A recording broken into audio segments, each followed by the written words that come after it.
What if the men who built this nation were so afraid of what it might become that they wrote anonymous warnings begging you not to make a mistake you could never undo? That is exactly what happened. And the terrifying part is that everything they feared has already come true. Today we are diving into Brutus Number One, the anti-federalist paper that the history books buried, the politicians ignored, and the American people desperately need to read right now. Stick around because by the end of this video, you are going to see your government in a completely different light, and you might not be able to unsee it. So first, who was Brutus? Nobody knows for certain. The name was a pseudonym, just like the Federalist Papers used names like Publius. Brutus was likely Robert Yates, a New York judge who walked out of the Constitutional Convention because he believed the document being drafted would destroy state power forever. He named himself after the Roman who killed Caesar to prevent tyranny. Let that sink in for a second. Here is where the Stoic philosophy enters the conversation. Marcus Aurelius wrote that a man's job is not to hope for good government, but to build it with wisdom and resist corruption with discipline. Brutus was doing exactly that. He was not panicking. He was not throwing a tantrum. He sat down, applied reason, and systematically dismantled the arguments for a massive centralized federal republic.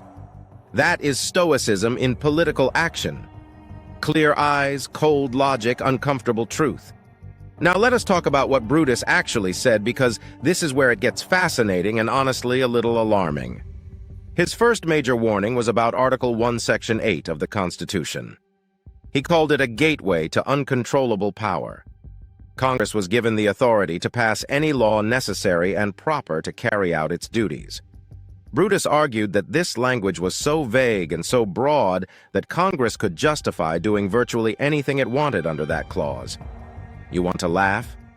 Go look at how many federal agencies, federal programs, and federal mandates have been justified using that exact clause over the past 200 years. The man was not paranoid. He was prophetic. Then Brutus tackled Article 6, the Supremacy Clause, and here is where your modern brain should start connecting some serious dots. Federal law overrides state law. Period. Brutus said this effectively makes state governments ceremonial. They look like governments, they feel like governments. But the moment federal authority steps in, the states have to bow down. Does this remind you of anything happening today? Think about federal mandates overriding state decisions, federal agencies dictating local policy, and states being threatened with funding cuts if they do not comply with Washington's agenda. Brutus saw this coming over 200 years ago and begged the founders not to build this trap. Now imagine Brutus watching the modern federal government fund state programs with billions of dollars, knowing that funding always comes with strings attached. He would not be surprised. He would be devastated, but not surprised. The man essentially predicted that federal taxation power would financially starve the states into submission. And here we are watching states scramble for federal dollars while slowly surrendering their independence to get them. Here is where the satire kicks in. The federal government basically said to the states, do not worry, you will still be sovereign. You just have to do what we say, take money from us, operate under our regulations, follow our mandates, and occasionally pretend you have authority over your own people.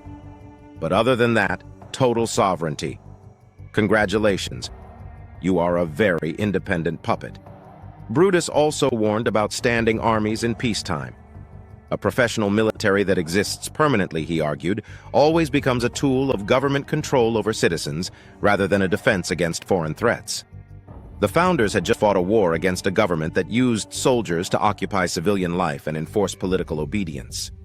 Brutus said building that same structure into the new government was madness. Today, the United States maintains the most expensive military apparatus in human history, not just abroad, but through domestic security infrastructure that monitors, tracks, and in some cases criminalizes its own citizens. The ghost of Brutus is not sleeping well. So what do we do? This is the Stoic question. Not what should I feel about this, but what should I do about it? The Stoics taught that despair is self-indulgent and action is honorable. The constitutional republic Brutus believed in was not dead, it was just suffocated. Reviving it requires a few critical things. First, demand constitutional literacy. Read the document, Read the anti-federalist papers. Read what the people who opposed the Constitution warned about, because they were often more honest about its dangers than the people selling it. Second, support states pushing back against federal overreach.